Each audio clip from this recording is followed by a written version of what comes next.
نبی المکرم وآلہ وصحبہ الکرام والنبی کریم وبارک وسلم صلاۃ دائمۃ سرمدا ابدا۔ بڑی خوشی اور مسرت حاصل ہو رہی ہے، اتنی وسیع و عریض خوشحالہ مسجد میں ہم بیٹھے ہوئے ہیں۔ مجھے تو پہلے ایسا گمان بھی نہیں تھا کہ منٹو روڈ کی گاڑیوں میں بھی ایسی مسجد ہو سکتی ہے۔ یہاں بیٹھنے کے بعد ایک روحانیت کا احساس ہوا۔ اللہ تعالیٰ اس کو مرکز عشق رسول بنا اور یہاں سے اللہ تعالیٰ دین و سنیت کے کاموں کو فروغ عطا فرمائے۔ آپ کا رمضان تو 27 کو ختم ہو جاتا ہے، اکثر لوگوں کے ذہن میں 27 کے بعد لوگ یہ سمجھتے ہیں وہ مارکیٹ کے لیے ہوتا ہے، شاپنگ کے لیے ہوتا ہے، لیکن آج بھی اہل ایمان موجود ہے۔ یہ جتنے بھی یہاں پر آئے ہوئے ہیں ان کو غذا چاہیے روحانیت کی، اور جہاں غذا ملتی ہے وہ حاضر ہو جاتے ہیں۔ میں یہاں آنے کے وقت یہ محسوس کر رہا تھا کہ اب تو یہ شاپنگ کا وقت ہے، 27 کے بعد سب لوگ مارکیٹوں میں ہوتے ہیں، لیکن جس نے مجھ سے کہا تھا میں اس کو جواب دیتا ہوں، اس مسجد میں ابھی بھی 4,000 سے زیادہ بھیڑ موجود ہے۔ الحمدللہ سب وہ نہیں ہوتے جن کو رات کے 1 بجے کے بعد بھی اللہ اور اس کے رسول کا ذکر سننا ہو تو انہیں کوئی طاقت روک نہیں سکتی۔ اور دوسری ایک بڑی بات، باہر کے لوگ یہ سمجھتے ہیں، میں تو ایسے لوگوں کی نظر میں ممبئی والا ہوں، تو کسی شاگرد نے ہمارے یہ پوچھا کہ آپ بھول بھی جاتے ہیں، اپنے وطن جاتے ہیں تو کیا وہاں کے بھی لوگ بھیڑ بھاڑ کرتے ہیں؟ کیونکہ اکثر یہ بات مشہور ہے، گھر کی مرغی دال برابر، جو گھر کی مرغی ہوتی ہے اس کو دال کے برابر ہی سمجھا جاتا ہے۔ میں نے ان سے کہا الحمدللہ ہمارا معاملہ یہ نہیں ہے، گھر کی مرغی بھی شیر برابر ہی ہے۔ ہمیں الحمدللہ یہاں سے محبتیں اس وقت سے ملتی ہیں جب دنیا پہچانتی نہیں تھی، اور اللہ کریم نے جو آواز میں طاقت عطا کی وہ اسی شہر سے نکلی تھی۔ یہاں سے جو ابر نکلا وہ دنیا میں برسا ہے، بادل بن کر برسا ہے، اور اللہ تبارک و تعالیٰ یہاں کی سنیت کو محفوظ و محفوظ فرمائے۔ آپ سب کے لیے میں فکر مند ہوں اس بات کو لے کر کہ آپ نوجوانوں سے میں یہ کہنا چاہتا ہوں کہ ہمیشہ اس بات کا خیال رکھو کہ دین کس سے سیکھ رہے ہیں، دین تمہارے پاس کہاں سے آ رہا ہے، اس لیے کہ ہمارا کل اثاثہ، کل جائیداد جو لے کر جانا ہے ہمیں وہ ہمارا دین ہے۔ تمہارے ساتھ جو جانے والی چیزیں وہ تمہارا دین ہے، تمہارے اعمال ہے۔ باقی ساری چیزیں جو کما رہے ہو وہ سب چھوڑ جاؤ گے، رشتے دار بھی چھوڑ جاؤ گے، تمہارے کپڑے لتے ہو تو ادھر روح نکلی ہوتی ہے کہ بیٹے پہلے کپڑے اتارتے، کسی اور کا انتقال ہوا ہو تو دیکھے مرنے کے بعد اس کے گہنے پورے اتار لیے جاتے، جس سونا چاندی کو لے کر کے وہ عورت زندگی بھر پیسے کوڑی کوڑی جمع کرتی رہتی تھی، ادھر روح نکلی کہ اس کی اولاد اس کے کانوں کی بالیاں نکال کے، چوڑیاں نکال کے، سب نکال کے کچھ نہیں کر پاتے۔ ہم یہ ساری چیزیں چھوڑ جائیں گے، جو چیز ہمارے ساتھ جانے والی ہے وہ ہمارا دین اسلام، اور اسی سلسلے میں تمہیں یہ پوچھا بھی جائے گا قبر میں کہ تمہارا دین کیا ہے، تمہارا دین کیا ہے، یہ پوچھا جائے۔ آپ فرشتے قبر میں تم سے یہ نہیں پوچھیں گے 2 منزلے کا گھر بنایا تھا کہ 3 منزلے کا بنایا تھا، دکانیں کتنی بنایا تھا، کاروبار کتنا کرتا تھا، پراپرٹی کتنی بنائی، یہ سب سوالات قبر میں نہیں ہے۔ پہلا جو سوال ہے وہ تمہارے رب کے بارے میں، دوسرا جو سوال ہے تمہارے دین کے بارے میں۔ ہر ایک کو جانا ہے میرے عزیز، ہر ایک کو موت آنی، اور موت کے بعد تمہیں یہ سوالوں کا سامنا تو کرنا ہے۔ اس لیے آج تمہاری ذمہ داری بہت ہے کہ سب سے پہلے دیکھو کہ دین کس سے سیکھ رہے ہو۔ یہ آج کا امپورٹنٹ مسئلہ ہے جس کی وجہ سے میں آج آپ کے سامنے اس گفتگو کو چھیڑ رہا ہوں۔ وجہ کیا ہے؟ ہمارے نوجوان آج کی جو جنریشن ہے یہ ساری کی ساری ڈیپینڈ ہے انٹرنیٹ کے اوپر۔ جو کچھ بھی ان کے پاس پہنچ رہا ہے وہ انٹرنیٹ سے، خبریں بھی انٹرنیٹ سے ہی ملتی ہیں، بہت سارا علم بھی انٹرنیٹ سے ملتا ہے، اور بہت ساری افواہیں بھی انٹرنیٹ سے ملتی ہیں۔ انٹرنیٹ کا مطلب یہ ایک جال، نیٹ کس کو کہتے ہیں؟ انگلش میں نیٹ کا مطلب کیا ہے؟ جال، اور عربی میں نیٹ کو شبکہ کہتے ہیں۔ آپ عربی میں جا کر کے پوچھیں گے انٹرنیٹ کو کیا کہتے ہیں تو وہ شبکہ کہتے ہیں۔ شبکہ کا مطلب ہوتا ہے وہ جال جو کسی پرندے کو پھانسنے کے لیے ڈالا جاتا ہے، جب پرندہ اس کے اندر آ جاتا ہے تو پھر نکل نہیں پاتا۔ یہ انٹرنیٹ بھی وہی جال ہے، اس میں جو گھس جاتا ہے وہ ایڈکٹ ہو جاتا ہے، نکل نہیں پاتا۔ بہت سارے لوگوں کے حالات ایسے ہیں کہ وہ 2 ٹائم کا کھانا کھائے بغیر تو رہ سکتے ہیں، انٹرنیٹ کے بغیر رہنا ان کے لیے مشکل ہے۔ بغیر موبائل کے جینا آج مشکل ہو گیا، لہذا اس کے استعمال کے لیے اب بہت ضروری ہے کہ تم دین اگر اس کے ذریعے سے سیکھ رہے ہو تو اس میں ہر طرح کے لوگ آ چکے ہیں، ہر طرح کے لوگ آ چکے ہیں۔ ہزاروں رہزن یہاں گھومتے ہیں لباس خضر میں۔ مطلب یہ ہے کہ لباس کو ان کا دیکھ کر ایسا لگے گا کہ یہ دین کا بہت بڑا عالم ہے، اتنا کچھ جانتا ہے، لیکن اندر سے وہ ڈاکو ہوگا، وہ دین لوٹنے کے لیے بیٹھا ہے۔ لیکن اس بھولی عوام کو کیسے پتا چلے کہ یہ لٹیرا ہے کہ حقیقت میں ہمیں دین پہنچانے والا ہے؟ کیسے پتا چلے؟ سنو، حدیثوں کے ذریعے سے میں تمہیں قریب کرتا ہوں۔ کچھ علامتیں میں نے مصطفیٰ صلی اللہ علیہ وسلم نے بہت پہلے بتائی۔ اللہ کے نبی صلی اللہ علیہ وسلم نے فرمایا قیامت کے قریب کچھ لوگ آئیں گے جو علم کا دعویٰ کریں گے، لیکن ان کا حال یہ ہوگا کہ وہ اپنے بزرگوں کو گالیاں دیا کریں۔ یہ حدیث میں علامت بتائی گئی، یعنی جو بیت چکے، جو پہلے جا چکے، ان کو گالیاں دیا کریں گے، ان کو برا بھلا کہیں گے، وہ غلط تھے، صحیح راستہ تو ہم آپ کے پاس لائے۔ ایسا 30 مار خان جو بھی نظر آئے تمہیں سمجھ جانا کہ یہ غلط راستے پر لے جا رہا ہے، یہ دوسرے راستے پر لے جا رہا ہے۔ راستہ وہی تمہارا محفوظ و معمول ہے جو اللہ کے رسول صلی اللہ علیہ وسلم تک پہنچاتا ہو، لیکن گوگل کے ذریعے سے نہیں، اجمیر و بغداد کے ذریعے سے۔ جو راستہ بریلی، اجمیر اور بغداد ہو کر جاتا وہ سیف راستہ، ان بزرگوں کا راستہ جس کے لیے روز تم دعا کرتے ہو۔ قرآن پاک میں دعا کیا کرتے ہیں؟ سورہ فاتحہ میں اہدنا الصراط المستقیم، جس کا مطلب ہوتا ہے اے اللہ ہمیں سیدھا راستہ چلا۔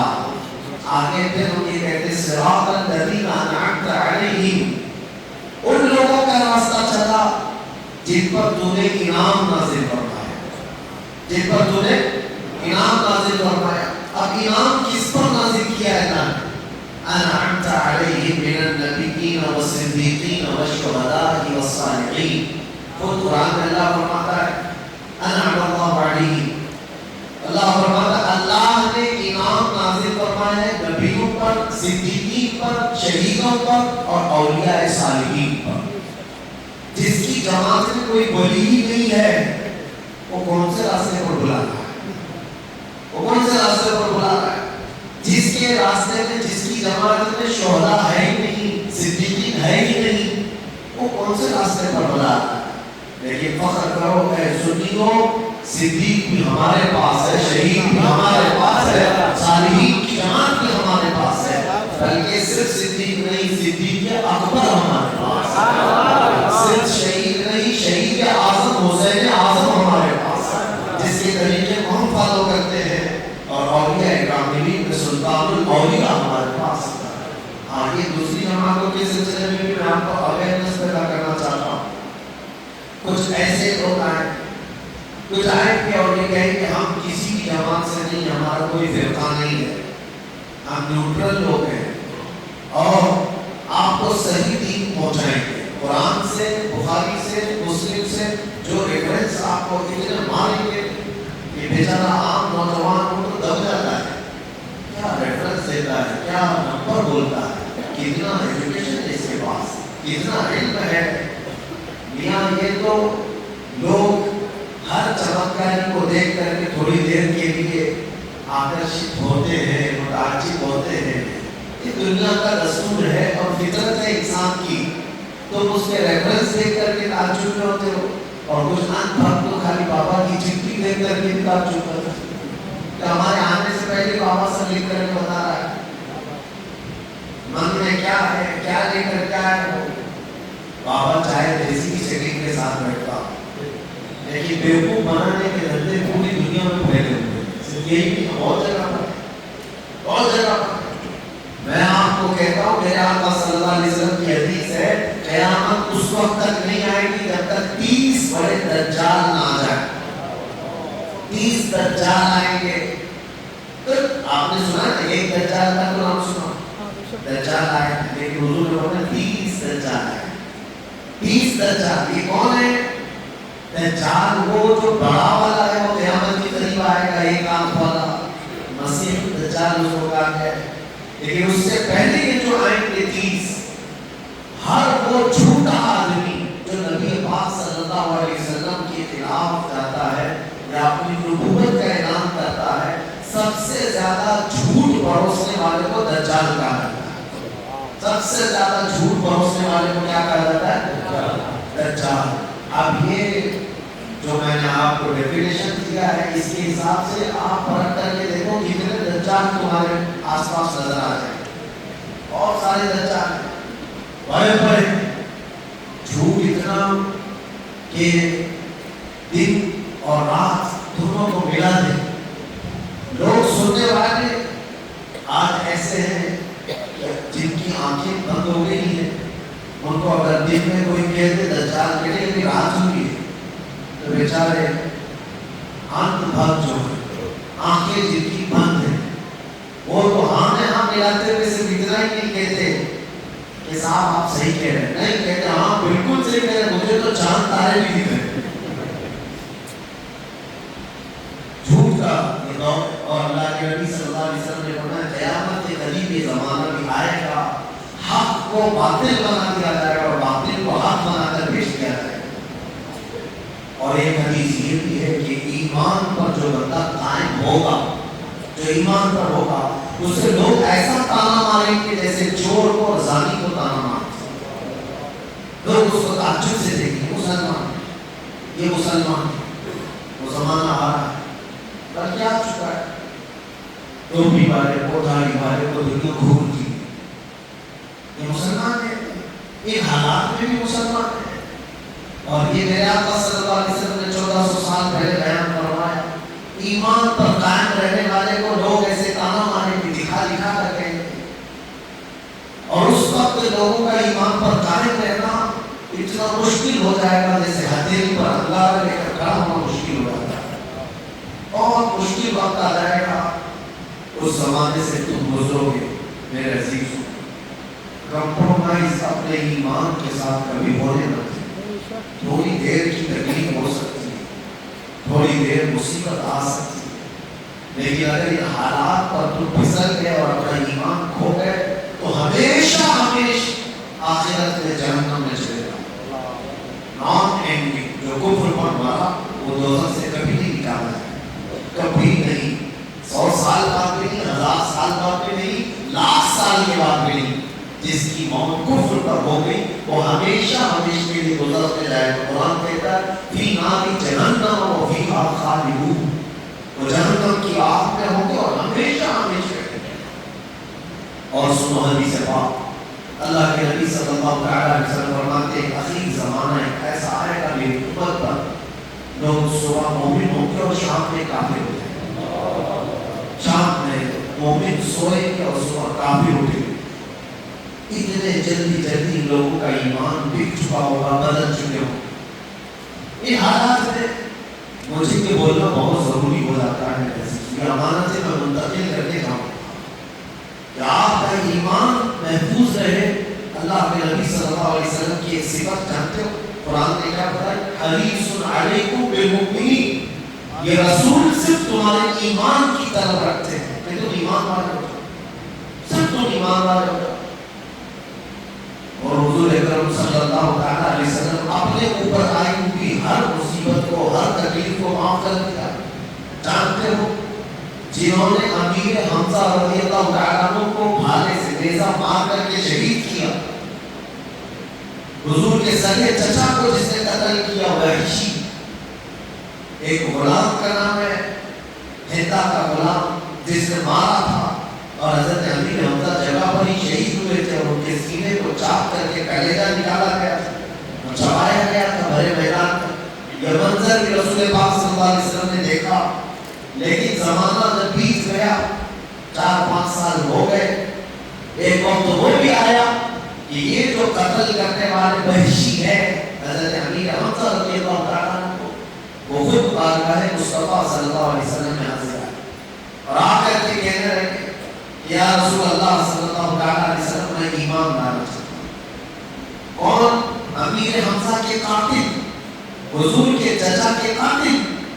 کہا مجھے امان دے دی جائے یا رسول اللہ, میں ایمان لانا چاہتا ہوں. رسول پاک صلی اللہ علیہ وسلم نے اپنے چچا کا قتل, ان کا سینہ چاپ کر کے چبایا ہوا کلیجہ, وہ سب دیکھ کر کے بھی وہاں فرمایا, بس تم ایمان لے آ جاؤ, ہر طرح کے امن میں آ جاؤ, بس تم ایمان کی حفاظت کرو, ایمان والے ہو. حضور نے ساری چیزیں معاف کر دی. اس وقت قرآن کی آیت بھی آئی, حضرت وحشی جو ایمان لیا ہے, حضور کی ذات پر ایمان لائے, اب صحابی رسول بن گئے. تو پوچھا کہ کیا میرے پچھلے سارے گناہ معاف ہو جائیں جو میں نے کیا؟ تو اللہ تعالیٰ نے فرمایا, ان اللہ لا یغفر ان یشرک بہ ویغفر ما دون ذلک لمن یشاء. بے شک اللہ تعالیٰ ہر اس چیز کو جو اس کے ساتھ شرک کیا ہے, یعنی اللہ فرماتا ہے اللہ ہرگز معاف نہیں کرے گا جس نے شرک کیا, اللہ کے ساتھ دوسرا خدا بنایا, دوسرے کی عبادت کیا, شرک کو اللہ معاف نہیں فرمائے گا. وَيَغْفِرُ مَا دُونَ ذَلِكَ لِمَن یَشَاءُ, اللہ فرماتا ہے اور شرک چھوڑ کر جیسا بھی گناہ کیا ہو اللہ اسے معاف فرمائے, جو بھی گناہ کیا ہو سب معاف کر دیا جائے. مطلب یہ ہے کہ کل ملا کر کے تمہارا جو ہے ایمان اصل ہے, ایمان اصل ہے. ایک بات یاد رکھو, تم چاہے دنیا کے کسی بھی خطے میں مر جاؤ, مدینے میں مرو, مکے میں مرو, کہیں پر بھی مرو, ایمان ہے تو سارا اجر و ثواب کا جو وعدہ ہے وہ ملے گا. اور ایمان نہیں تھا مرنے کے بعد تو پھر تم کعبے کے اندر بھی مرو, حرم کے اندر بھی مرو, کفر کی حالت میں مرے ہو تو کوئی اجر و ثواب نہیں ہے, کوئی اجر و ثواب نہیں ہے. یہ ساری تمہید میں تمہارے سامنے اس لیے رکھا ہوں کہ فی زمانہ ہر بچے کو یہ چاہیے کہ اپنے ایمان کی حفاظت کرے, اپنے ایمان کی حفاظت کرے. نوجوانوں کو میں دیکھتا ہوں گانے گاتے ہوئے گھومتے رہتے, جو پتا ہے فلمی گانے گاتے گاتے وہ ڈائلاگ فلموں کے اندر ان کا کیا ہے, کوئی دین کا دھرم, کوئی مذہب, کوئی کسی چیز کو فالو نہیں کرنا. سارا دین اور دھرم تو انٹرٹینمنٹ ہے, لوگوں کو بزی کرنا ہے, لوگوں کے پیسے وصول کرنا ہے, وہ پوری دنیا ہی الگ ہے. اور تم ان کی باتوں پر آ کر جب گانے گاتے ہو تو کتنے ایسے الفاظ ہیں جس کو گنگنانے کے بعد بندہ اسلام سے خارج ہو جاتا ہے, کافر ہو جاتا ہے. کتنے گانے ایسے جس میں اپنی محبوبہ کو خدا کہہ رہا ہے, کتنے گانے ایسے جس میں وہ کہتا ہے کہ تجھے سجدہ کرنے کو دل کرتا ہے. معاذ اللہ, جس نے بھی یہ گائے گنگنائے اس نے اپنا ایمان کھو دیا, وہ کافر ہو گیا. آپ سمجھ رہے ہیں کتنا قریب تمہارے کفر لایا گیا ہے. بندہ انٹرٹینمنٹ کرتے ہوئے ہنسی مذاق میں کافر ہو جاتا ہے اور اسے پتہ نہیں آخرت میں کفر کا عذاب کیا. اللہ کفار کے لیے، کافر کے لیے جو عذاب ہے، قرآن میں تو اللہ نے فرمایا وَلَهُمْ عَذَابٌ أَلِيمٌ، دردناک عذاب ہے، دردناک عذاب ہے۔ تو جگہ عذاب عظیم آیا، بہت بڑا عذاب، عظیم اور علیم دو لفظ ہیں عذاب کے ساتھ۔ علیم کا مطلب ہوتا ہے درد کے ساتھ آنے والا عذاب، اور عظیم کا مطلب ہوتا ہے بہت بڑا، یہ بہت بڑا اور دردناک۔ اس کو ایک سائڈ پہ رکھو، حضور سے پوچھتے ہیں جہنم کا چھوٹا عذاب کیا ہے جو بہت بڑا نہ ہو، دردناک نہ ہو، چھوٹا، سب سے چھوٹا عذاب کیا ہے؟ نبی پاک صلی اللہ علیہ وسلم فرماتے ہیں سب سے چھوٹا عذاب یہ ہے کہ آگ کی جوتیاں پہنائی جائیں گی جس کی گرمی سے اس کا بھیجا پک کر کے ابل رہا، یہ جہنم کا سب سے چھوٹا عذاب ہے۔ تو پھر جس کو اللہ نے عذاب عظیم کہا، عذاب علیم کہا، ایسا دردناک عذاب، کفر پر مرنے والا ہمیشہ عذاب میں ہوگا۔ اور کوئی یہ مت سوچے کہ اتنا عذاب دینے کے بعد زندہ تھوڑی نہ رہے، زندہ ہی رہنا ہے، موت نہیں آنی ہے۔ ایک ہی بار موت آئے گی، ایک ہی بار جو دنیا میں موت آئے گی، اس کے بعد پھر کبھی کسی کو موت نہیں، جنتی کو بھی نہیں آئے گی، دوزخی کو بھی نہیں آئے گی، موت ایک ہی بار آنی ہے۔ اور دوزخ میں یہ فرمایا ہے ایک گھنٹے میں 70 بار اس کی چمڑی بدلی جاتی ہے تاکہ وہ نیا عذاب چکھ سکے۔ 5ویں پارے میں اللہ نے فرمایا کلما نضجت جلودهم بدلناهم جلودا غیرها لیذوقوا العذاب۔ ہر بار اللہ فرماتا ہے ہم جب اس کی چمڑی پک جاتی ہے ہم اس کو بدل دیتے ہیں تاکہ نئی چمڑی پر وہ نیا عذاب چکھ سکے۔ اور ایک گھنٹے میں 70 مرتبہ، یعنی 1 منٹ سے بھی پہلے چمڑی بدل جاتی ہے۔ اور یہ بھی ٹینشن لینے کی ضرورت نہیں کہ اتنا چھوٹا آدمی ہے کیسے اتنا بڑا عذاب برداشت کرے گا۔ حضور نے یہ بھی فرمایا ایک جہنمی کتنا بڑا ہوتا ہے۔ حضور پاک صلی اللہ علیہ وسلم نے فرمایا جس کو جہنم میں ڈالا جاتا ہے اس کی شکل بڑی بنائی جاتی ہے۔ پوچھا گیا کتنی بڑی؟ حضور فرماتے ہیں مکہ اور مدینے کے بیچ میں جتنی مسافت ہے 425 کلومیٹر، اتنا چوڑا تو ایک آدمی ہوگا، ایک آدمی ہوگا۔ اس کے ایک دانت حضور پاک صلی اللہ علیہ وسلم کے حدیث میں ہے ایک پہاڑ کے برابر، اسے تو اتنا بڑا بنایا گیا تاکہ وہ آسان چل سکے۔ یا آخرت کے وہ معاملات میں آپ سب کو سنا رہا ہوں، اس لیے میرے عزیزوں کہ تمہارے پاس جو دولت ہے وہ ایمان کی دولت ہے، اس کی حفاظت کرو ہمیشہ۔ اور اگر یہ ایمان چلا گیا تو پھر تمہارے پاس کوئی چیز نہیں، کوئی چیز۔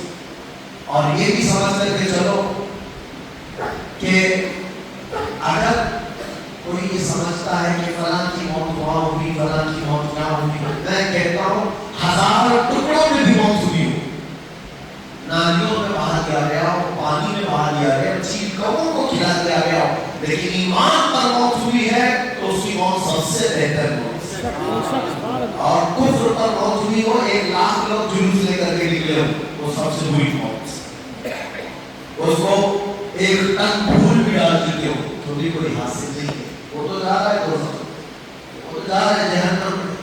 لوگوں کی بھیڑ جمع کی گئی، 1 ٹن پھول بھی ڈال دیے گئے، وہ سجا دیا گیا ہو۔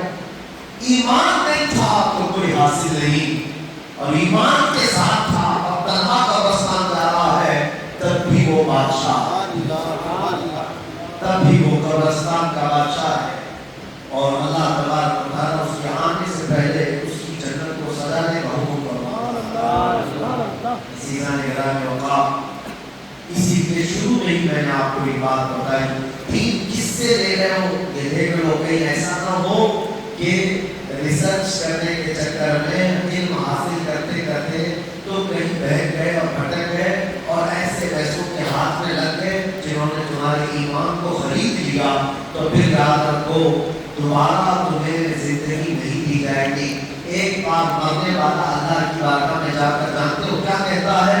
رب تعالیٰ کی بارگاہ میں کہتا ہے اے اللہ ایک بار ہم کو تو واپس دنیا میں تھے، کتنا نعمل، ہم اچھا عمل کریں، ہم اچھا عمل کریں۔ اللہ تعالیٰ فرماتا ہے کلا ہرگز نہیں، واپس کوئی نہیں جائے۔ ایک بار مر چکے ہو، اچھوں کو جب نہیں بھیجا جا رہا ہے تو بروں کو کیا بھیجا جائے؟ اگر دنیا میں موت کے بعد دوبارہ آنے والا سسٹم ہوتا تو اللہ کے نبی دوبارہ آ جاتے، ان کی ضرورت ہے دنیا میں، لیکن خدا کا قانون ایک بار جو گیا وہ آ نہیں سکتا۔ تو جب اچھوں کو واپس نہیں بھیجا جا رہا ہے تو بروں کو کہاں سے بھیجا جائے؟ خامخواہ کچھ لوگوں نے یہ پھیلا کر کے رکھا ہے، نہیں 7 بار آئیں گے، کبھی کتا بن کر، کبھی بلی بن کر، کبھی چوپا بن کر، کچھ کبھی سانپ بن کر، کچھ بھی بن کر کیا کرے؟ نہیں میرے عزیز، کچھ بھی بن کر کے نہیں آنا ہے۔ قرآن کا عقیدہ یہ ہے ایک بار موت ہوئی، ایک بار موت ہوئی تو پھر دوبارہ وہ قیامت کے دن ہی اٹھایا جائے گا، اس کے پہلے نہ وہ دنیا میں آئے گا۔ کچھ لوگوں کا یہ عقیدہ بدل جاتا ہے کیونکہ ماحول میں سے جی رہے ہیں، اور لوگ یہ کہتے ہیں ہمارے بھائی پر جو ہے ہمارے دادا آئے ہوئے تھے، اور خاص طور پر عورتوں میں بہت آتے ہیں، ہاں یہ عورت پر فلاں کی دادی آئی ہے، اس کی خالہ آئی ہے، مری ہوئی تو پہلے مر چکے ہیں 10 سال پہلے، 20 سال پہلے، لوگوں نے یہ بنا رکھا ہے ان کے اوپر اس کی آتما آئی ہے، اس کی آتما آئی ہے، اس کی روح اس کے اوپر آئی، اس کی روح اس پر آئی، سب باباؤں کا ڈھکوسلا ہے، یہ دکان نہیں، پوری دکان چلائی ہوئی۔ اور آپ کو پتہ ہے رمضان میں ہے، آپ رمضان المبارکہ میں، اور اللہ کے نبی صلی اللہ علیہ وسلم نے فرمایا کہ رمضان کا چاند دکھتے ہی سارے شیطانوں کو قید کیا جاتا ہے، اور صرف شیطانوں کو نہیں، سرکس جنات کو بھی۔ چند دنوں پہلے مجھے ایک میسج آیا تھا، ان کی بہن کے اوپر آصف ہے جنات سے، میں نے پوچھا وہ کہاں سے آیا؟ اللہ نے تو سب کو قید کر رکھا ہے، تم نے پہلے سے کوئی چھپا کر رکھا؟ کیسے تمہارے پاس آیا؟ تم کیسے یقین کے ساتھ کہہ رہے ہو کہ ہماری بہن پر جنات آئے ہیں، آصف ہیں؟ یقین تو کرو اللہ کے نبی کی ذات پر، حضور نے فرمایا ہے چاند رمضان کا دکھتے ہی اللہ سب سرکش جنات کو قید کرتا ہے، تمہاری بہن پہ جو آیا ہے وہ جنات نہیں آیا ہے، وہ صرف ناٹک آیا ہوا ہے، کچھ نہیں ہوتا۔ اور ایک بات مجھے کبھی کبھار تعجب ہوتا ہے کہ سارے جنات ہندوستان میں کیا کر رہے ہیں؟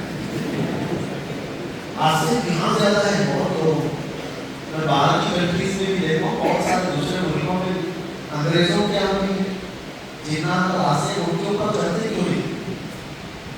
ہندوستان میں زیادہ کیوں ہے یہ تو ہمیں پتہ نہیں، یہ تو جنات ہی بتا سکتے یہاں زیادہ لوگوں کے اوپر کیوں آتے ہیں آصف۔ ہر درگاہ کے پاس کچھ لوگ، ہر بابا کے پاس کچھ لوگ، 10 اگر بابا کے پاس ہے تو 8 جنات والے آصف ہے، جس کے پاس بیماری کا دکھانے کر کے جائے تو بابا اس کو کہتا کچھ نہ کچھ تیرے اوپر جنات کے اثر، آصف کے اثرات، اور سننے والا بھی یہ کہتا ہے ہوگا میرے، تم کو یقین ہوتا ہے۔ اور ہمارے پاس بہت سارے لوگ آتے ہیں، ہم کہیں کہ نہیں ہے کچھ بھی نہیں، میں نے سب دیکھ لیا، کہتے مولانا کو ابھی یہ نہیں اتنے جانکار نہیں، ہاں جنات ہے 40 ہیں اور ان کو پکڑنا بہت ضروری ہے۔ جب میں ایسا بتاؤں تو کہیں کہ حضرت بہت ہی ہوا میرے 40 جنات کا بتا دیا ہوں، یہ سب سائیکولوجی کا افیکٹ ہے، لوگوں کے دماغ سے کھیلنے کے ذریعے۔ آپ نکلو ایمان کیا ہے؟ اللہ کے نبی صلی اللہ علیہ وسلم نے تو یہ فرمایا جس نے اپنا ہاتھ لکیریں کسی کاہن کو دکھایا اس نے محمد کا انکار کیا، صلی اللہ علیہ وسلم۔ حضور نے فرمایا کہ جو اپنے ہاتھ کی لکیریں دکھا کر کے پوچھنے جاتا ہے کہ کیا ہے بتاؤ، تو کیسا یہ ایمان نہیں ہے، یہ ایمان جس کا ایمان نہیں وہ جائے کہیں پر بھی میرا اس سے کلام نہیں، جو اسلام میں ہو اور ایمان کے ساتھ ہو تو ہاتھوں کی لکیروں سے دنیا کیا تمہیں بتائے گی؟ یہ بے خبر نجومی تمہیں کیا بتائیں گے؟ کل کیا ہونے والا ہے وہ آ کر قرآن میں پڑھو، رسول پاک صلی اللہ علیہ وسلم کی حدیثوں میں دیکھو، اللہ کے نبی نے تو باضابطہ بیان فرمایا۔ تو یہ جو کمزور عقیدہ ہے جو تمہیں لے جا رہا ہے، اور یہاں ایمان رخصت ہو جائے، ایمان چلا جائے، میں بات کہاں سے چھیڑا تھا؟ روحوں کے سلسلے، ایک بار مرو گے تو دوبارہ نہیں آؤ، اور جن کے گھروں پر آنے والا جو سسٹم ہے کہ اس کے اوپر آئی اس کے اوپر آئی، یہ کیا ہے؟ یہ سب شیطان آتا ہے، کسی کی روح نہیں آتی۔ ٹینشن مت لو۔ ایک مرتبہ نا ہوگی نہیں، جب میں تھا اس وقت کے معاملات میں کسی کی دادی آ کر کے گھر میں کہہ رہی کہ میری بیٹیوں نے مجھے تکلیف دیا ہے، اور سب معاملات سب صحیح بتا رہی۔ جس کو میں ایگزامپل دے رہا ہوں، میں محلے کا نام لے لوں تو اس کو پکا مت سمجھ رہے، میں مثال کے لیے بولوں۔ میں کولپیٹ میں تھا، کولپیٹ کے بازو میں ملا پڑا تھا، وہاں کے قریب میں ایگزامپل بتا، کسی گھر میں جو جانتے ہی نہیں، ان کے گھر میں کسی خاتون کے اوپر کوئی آ کر کے بکبک کر رہا ہے، اس سے پوچھا کہ کون ہو تم؟ کہا میرا نام فلاں بن فلاں ہے، میں تو 15 سال پہلے مر چکی ہوں۔ کہاں کی ہو؟ گنیش پیٹ کی۔ مری ہوئی عورت کہاں کی ہے؟ گنیش پیٹ کی ہے، اور یہ اور پیٹ والی جانتی بھی نہیں ہے اس کو۔ پوچھا کہ کیا بات ہے؟ تو وہ آئی ہوئی اس کی زبان سے کہہ رہی ہے میری بیٹیوں نے مجھے بہت تکلیف دیا، میرے گھر میں ابھی میرا ایک بیٹا ہے، فلاں فلاں ہے، میرا اتنا مال چھوڑا گیا تھا، میں نے یہ کہا تھا، انہوں نے وہ نہیں کیا، سب بتا رہی۔ تو گھر والے تعجب کر کے آئے کہ ہماری بیٹی گنیش پیٹ کے کسی گھر کو جانتی نہیں، لیکن وہاں کے حالات کو بتا رہی ہے، تو ہم پوچھ کر کے دیکھتے ہیں کیا کوئی عورت ایسی یہاں مری ہوئی ہے؟ پتا کیا گیا تو صحیح میں گنیش پیٹ کی 15 سال پہلے مری ہوئی، تو اب تو یقین پکا ہو گیا کہ وہ دادی ضرور آئی ہوگی۔ لیکن یہ کیا میٹر کیا ہے؟ یہ میٹر کیا ہے؟ میرے عزیزوں، یہاں شیطان بہت باریکی سے ایمان کھینچ لیتا۔ گھر والے کو سٹپٹا ہے کہ ہمارے گھر کی ایک لڑکی دوسرے محلے میں مری ہوئی کسی 15 سال پہلے والی عورت کے حالات بتا رہی ہے، اور وہ بھی صحیح سے بتا رہی ہے۔ گھر کے اندر اس کا ایک بیٹا ہے اور 2 بیٹیاں ہیں، یہ کیسے ہو سکتا ہے؟ ہم نے ان کو بتایا میرے عزیزوں، یہ بزرگوں نے بہت پہلے لکھ کر کے دیا ہے کہ شیطان اس گھر کو بھی جانتا ہے، اس گھر کو بھی جانتا ہے۔ شیطان کولپیٹ میں بھی ہے، گنیش پیٹ میں بھی ہے، سب جگہ ہے، اس کو تو معلوم ہے یہاں پر بھی ہے وہاں پر بھی ہے، تو یہاں کے معاملات لے جا کر وہاں کے لوگوں میں ڈالتا ہے، ان کا یقین پیدا کرنے کے لیے، اور اس کی زبان سے کچھ ایسی چیزیں بولتا ہے جس کو لوگ تحقیق کرتے ہیں تو صحیح نکلتا ہے۔ شیطان یہ چاہتا ہے کہ اس کا عقیدہ بگڑ جائے اور یہ یقین کرنے لگ جائے کہ مرا ہوا آدمی پھر دوبارہ آ سکتا ہے، اور جس نے یہ یقین کیا وہ کافر ہو گیا، جس نے یہ یقین کیا وہ کافر ہو گیا، اسے ایمان چلا گیا۔ یہ شیطان کے راستے ہیں جو ایمان ختم کرنا چاہتا ہے۔ آپ اس طرح کی 1000 چیزیں تمہارے پاس آئیں، اس پر یقین نہ کرو، اس پر یقین نہ کرو۔ ہمیشہ یہ سوچو کہ یہ شیطانی چال ہو سکتی ہے، یہ شیطانی حربہ ہو سکتا ہے۔ میاں میں تو کبھی سوچتا ہوں کہ شیطان اس طرح اس راستے سے بہتاتا ہے، اگر ہمارے درمیان کبھی شیطان آتا ایسے کہتا کہ بھائی تمہاری عبادت تو بہت اچھی ہے، تراویح تو بہت اچھے پڑھے ہو، اللہ نے سب قبول کر لیا ہے اور جنت لکھ بھی دیا ہے، آج کے بعد سے عید کے بعد سے چھٹی کر دو، اب نماز مت پڑھو، ہو گیا تمہاری کوشش کا حساب کتاب سب ہو گیا ہے۔ اگر کسی بزرگ کی شکل میں آ کر کے بتایا تو بہت سارے جاہل تو یہ سمجھیں کہ دوسرے دن کے میرے پاس تو جبرائیل امین آئے تھے اور مجھے تو بول کر گئے کہ جنت میری پکی ہو گئی۔ ایسا سرکار سیدنا عبد القادر جیلانی رضی اللہ تعالیٰ عنہ کے ساتھ شیطان نے کیا۔ 40 سال غوث پاک نے 40 سال جنگلات میں ایسی عبادتیں کی ہیں، اللہ اکبر۔ ایک انگور کے دانے سے سحری کرتے تھے، آدھا گلاس سے پانی سے افطاری کرتے تھے، 40 سال تک ہڈیاں کر لی تھی ان کے جسم کی، کھایا نہیں تھا، اور مسلسل عبادت، رات کے عشاء کے وضو سے فجر کی نماز ادا کرتے، اس انداز میں 40 سال تک عبادت کی۔ تو ایک ابر کا ٹکڑا دن کے وقت ان کے اوپر سایبان ہو گیا، چھاؤں کر دیا ہے، اور اس ابر کے ٹکڑے سے آواز آئی، اے عبد القادر میں تیرا خدا ہوں، میں نے تیری ساری عبادتیں قبول کر لی، آج سے تیرے لیے سارے حرام حلال کر دیے۔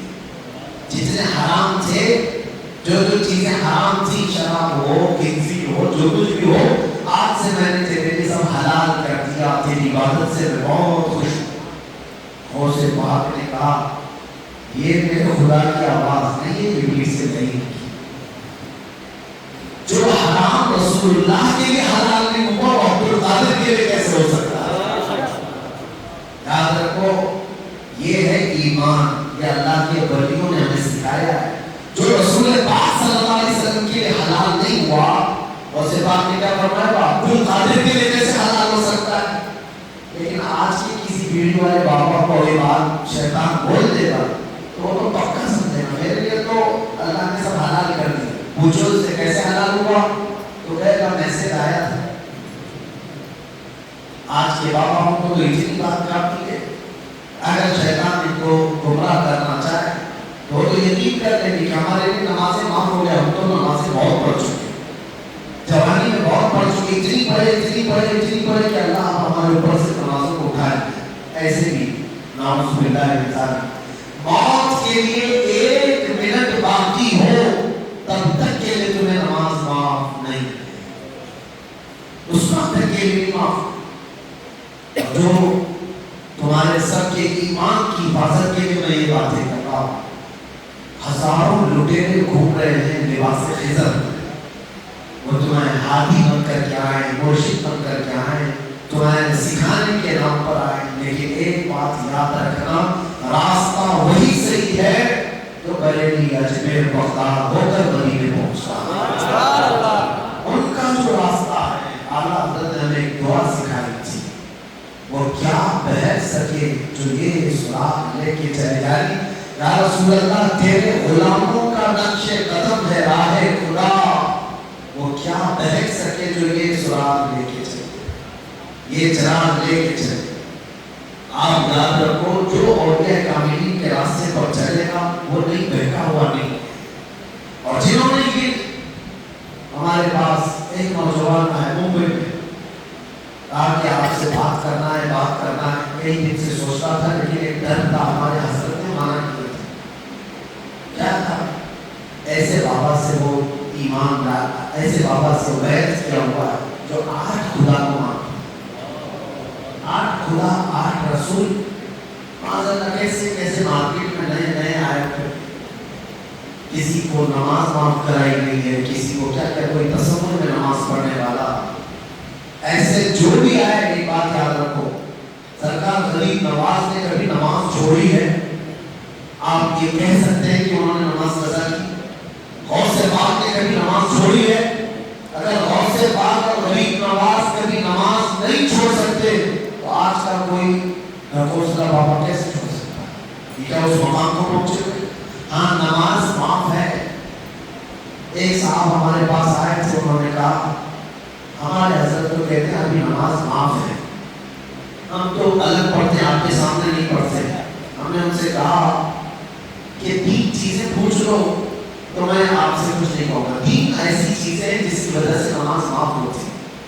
ایک، بچے پر نابالغ ہے تو نماز نہیں ہے، دوسرے پاگل ہے تو نماز نہیں ہے، تیسرے حیض کی حالت میں ہے عورت کو جو ماں جاتی ہے تو نماز معاف، چوتھے بچہ ہونے کے بعد 40 دن تک عورت کے لیے نماز معاف ہے، لباس کی حالت۔ یہ 4 چیزیں ہیں، اس وقت نماز معاف ہے۔ اپنے پیر صاحب کو پوچھو یہ 4 میں سے کوئی ایک ہے تو نہیں؟ یا تو تمہارا پیر نابالغ ہوگا، یا تو پاگل ہوگا، یا منتھلی، یا پھر چوتھے نمبر پر۔ اور اگر یہ 4 چیزیں نہیں ہیں تو کہو اللہ کا واسطہ رب کی عبادت کرو، جس نے عبادت کیا وہ حضور تک پہنچ گیا۔ جو نبی پاک صلی اللہ علیہ وسلم کو پہنچنا چاہتا ہے وہ ان کی شریعت کو چھوڑ کر کے نہیں پہنچ سکتا۔ اپنے ایمان کی حفاظت کرو میرے عزیزو۔ ایمان ہے تو سب کچھ ہے، اور ایمان نہیں ہے تو پھر کچھ بھی نہیں ہے۔ مر جاؤ گے تو پھر تمہارے لیے وہی ہے۔ حضرت جنید بغدادی رضی اللہ تعالیٰ سید الطائفہ، ولیوں کے سردار، اپنے مریدین سے کہتے ہیں، مریدوں کو مجھے آخری وقت تک دیکھتے رہنا، میری موت تک اگر میں ایمان پر مر گیا تو مجھ سے وابستہ رہنا، مجھ سے تعلق رکھنا، اور اگر ایمان پر نہیں مرا تو میری زندگی اور خنزیر کی زندگی میں کوئی فرق نہیں، بلکہ فرماتے ہیں اس سے بھی زیادہ، کیونکہ جانوروں کا تو حساب نہیں ہوگا، ہمارا تو حساب ہونے والا ہے، ہمارا حساب ہونے والا ہے۔ ایمان کی حفاظت کرو اے نوجوان، اپنے ایمان کی حفاظت کرو، اور ایمان جس کے دل میں آتا ہے اس کی علامت بھی میں بتاتا جاتا ہوں۔ اب آپ کو اپنے دل پر ہاتھ رکھ کر پہچان لینا ہے کہ ایمان ہے کہ نہیں ہے۔ ایمان اندر آ جاتا ہے تو اس کی علامتیں اس کے ظاہر پر نظر آتی۔ نمبر 1 سب سے پہلی علامت کیا ہے؟ حدیث پاک میں ہے وہ ساری دنیا سے سب سے زیادہ اپنے رسول سے محبت کرتا ہے، اپنے خدا سے محبت کرتا ہے۔ پہلی علامت ایمان آتی ہی وہ ساری دنیا کو ایک طرف رکھتا ہے اور اپنے رب تعالیٰ اور اس کے رسول کو سب سے زیادہ چاہتا ہے۔ اور دوسری چیز اس کی علامت حضور پاک صلی اللہ علیہ وسلم فرماتے ہیں، دوسری علامت یہ ہے آگ میں ہاتھ ڈالنے کو جتنا ناپسند کرتا ہے ایسے ہی وہ کفر کی طرف جانے کو ناپسند کرتا ہے، کفر اور شرک کی طرف جانے کو وہ ایسے ناپسند کرتا ہے جیسے آگ میں ہاتھ ڈالنے کو ناپسند کرتا ہے۔ تو پھر ان کا ایمان کیا ہے جو ادھر بھی لگا دیا ادھر بھی لگا دیا، ان کا بھی بول دیا ان کا بھی بول دیا، تو ایمان کہاں رہا؟ ایمان والا بندہ راضی کرے گا تو صرف اپنے رب کو راضی کرے گا۔ آخر میں اپنی گفتگو کو سمیٹتے ہوئے اتنی بات کہوں گا، دنیا کو مناتے رہ جاؤ گے کبھی نہیں ماننے والی، اس کو مناتے مناتے تم بھولے ہو جاؤ گے، پھر بھی کچھ لوگ ناراض رہیں گے۔ متولی صاحب، جماعت کی کمیٹی والے، مسجد کے امام، تمہارے پیچھے تو 10 لوگ ہیں، تمہارے پیچھے تو سینکڑوں لوگ ہیں، اگر ان کو منانے کے لیے لگ جاؤ گے تو 70 سال بھی تمہارے لیے ناکافی ہیں۔ ایک نہ ایک تمہارے آلوچک رہیں گے، تمہاری تنقید کرنے والے رہیں گے، کسی کے لیے کلیجہ کاٹ کے رکھ دو، کسی کے لیے دل اٹھا کر کے رکھ دو۔ دنیا ہے، دنیا اسی طرح ٹریٹ کرے گی، یہاں پر ہر چیز کے خلاف کوئی نہ کوئی کھڑا ہوگا۔ بلکہ یہ کہا گیا، میں آپ کو بتاؤں تم کپڑے پہنو تو لوگوں کو تکلیف ہے، ننگے گھومو تو بھی بولے گی، کچھ نہ پہنو تو بھی لوگوں کو تم راضی نہیں کر سکتے۔ ہم نے ان لوگوں کو بھی دیکھا ہے 40 سال بیچارے پارٹیوں میں خدمت کرتے رہے، بوڑھے کیا ہو گئے ان کو سائڈ لگا دیا گیا، جاؤ تمہارا کام نہیں ہے۔ یہ دنیا ہے جس کے لیے تم نے زندگی دان کر دی، بڑھاپے میں تو ان کو سائڈ لگا دیتی ہے، لیکن وہ ارحم الراحمین ہے، صرف تمہارے ایک سجدے پر راضی ہوگا، ایک سجدے پر راضی ہوتا ہے، اور وہ رسول رحمت للعالمین ہے۔ ان کے ہاں کا حال یہ ہے، عزیز علیہ ما عنتم، ادھر تمہارے آنکھ سے آنسو کا قطرہ کیا نکلا، میرے آقا کی بے چینی شروع ہو جاتی ہے، بے قراری ہو جاتی ہے۔ میرے آقا فرماتے ہیں تمہارے تلوے میں کانٹا بھی چبھے تو اس کے درد کا احساس مجھے بھی ہوتا ہے۔ دنیا تم سے ماننے والی نہیں ہے، جس کو راضی کرنے کے لیے تم کبھی کفر کر گئے، کبھی شرک کر گئے، کبھی اپنے خدا کو بھول گئے۔ یاد رکھو دنیا تمہیں کبھی سیراب نہیں کر سکتی، ہاں اگر تمہیں عزت و وقار جو کچھ بھی ملنا ہے وہ اللہ رب العزت کی طرف سے ہوگا۔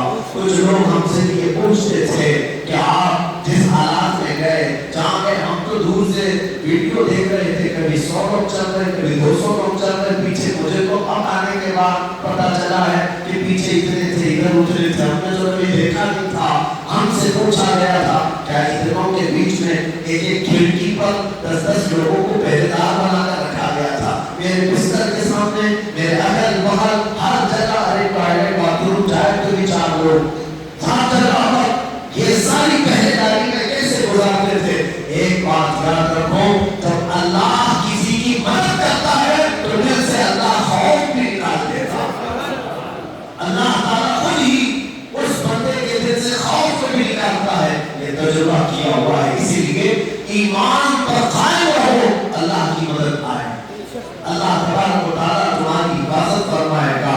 اور جو حالات بن جاتے ہیں یہ تو قربانیاں اسلام میں پہلے سے رہی ہیں، ایسا نہیں ہے کہ حسین اعظم کے شہزادے کٹ گئے اور ختم ہو گئے، قتل ہو گئے، کربلا کے میدان میں ان کے ٹکڑے ٹکڑے ہو گئے، تو اس کا مطلب یہ نہیں کہ نہیں ملی، بلکہ دنیا آج بھی چیخ چیخ کر کے بتا رہی ہے یزید تھا اور حسین آج بھی ہے، لہراتا ہوا جھنڈا ہر ایک کے دل پر راج کرتا ہے۔ اس دنیا میں صرف مر جانا، قتل ہو جانا، کٹ جانا، اس کو شکست نہیں کہتے، شکست تو ایمان جانے کو کہتے ہیں۔ ایمان ختم ہو گیا تو جیتے جی آدمی مرتا ہے، اس کی لاش ہے یہ چلتی پھرتی لاش۔ اپنا ضمیر زندہ رکھو، اپنا دل زندہ رکھو، اپنا ایمان برقرار رکھو، اس کے ساتھ دنیا سے جاؤ گے تو یہاں پر بھی عزت ہے، آخرت میں بھی عزت ہے۔ ایمان والا جب بندہ جاتا ہے دنیا سے، کیا مزاج ہے اس کے، کیا استقبال ہے اس کے، فرمایا گیا فرشتے اس کی روح لینے کے لیے جو آتے ہیں سفید لباس میں آتے ہیں، خوشبوؤں میں ملبوس آتے ہیں، یہاں تک کہ روح نکالنے سے پہلے ادب سے اس کے سامنے کھڑے ہو جاتے ہیں، کہتے ہیں ان کو دیکھنا فرشتوں کو اتنا ہی راحت پہنچاتا ہے، مرنے والے مومن کے جسم کے اندر اتنی ٹھنڈی پہنچتی، اتنی ٹھنڈی کہ اس ٹھنڈی کے اندر وہ ابھی مزے لے رہا ہوتا ہے، ملک الموت اس کی روح کو قبض کر لیتے ہیں، مومن کو احساس نہیں ہوتا، درد بھی نہیں ہوتا، اور درد ہو تو کیسے؟ فرشتوں کی جماعت آئی ہے استقبال کرنے کے، فرشتوں کی جماعت سفید لباس میں، خوشبوؤں میں، وہ بھیگی بھیگی خوشبوئیں سونگتے ہوئے وہ آخری سفر پر جا رہا ہے۔ ایک مومن صالح کی بات کر رہا ہوں، ایمان والے کی بات کر رہا ہوں، وہ جا رہا ہے آخری سفر پر، ادھر فرشتوں کی جماعت ہے، بھیگی بھیگی خوشبوئیں ہیں، اور اس پر مزید بالائے کرم، بالائے کرم، بالائے کرم یہ ہے تاجدار مدینہ بھی سرانے کے پاس تشریف لائے ہوئے ہیں۔ ادھر جمال مصطفیٰ دیکھ رہا ہے، ادھر مصطفیٰ کے حسن کو دیکھ رہا ہے، اور ادھر ملک الموت روح کھینچ رہے ہیں۔ اسے نہ درد کا احساس ہے، نہ کسی تکلیف کا احساس ہے، پھر لے کر کس طرح جایا جاتا ہے؟ ایک تشت لائی جاتی ہے، سونے اور چاندی سے بھی زیادہ قیمتی تشت، اور ریشم کے لباس میں اس کی روح کو ملبوس کر کے سارے فرشتے جماعت کے ساتھ جنت کی طرف جا رہے ہوتے ہیں، اور سارے فرشتے اس کی روح کے جانے کے منظر کو بھی دیکھ رہے ہوتے ہیں۔ یہ کون ہے جس کو اعلیٰ حضرت فاضل بریلوی رحمۃ اللہ تعالی نے کیا فرمایا؟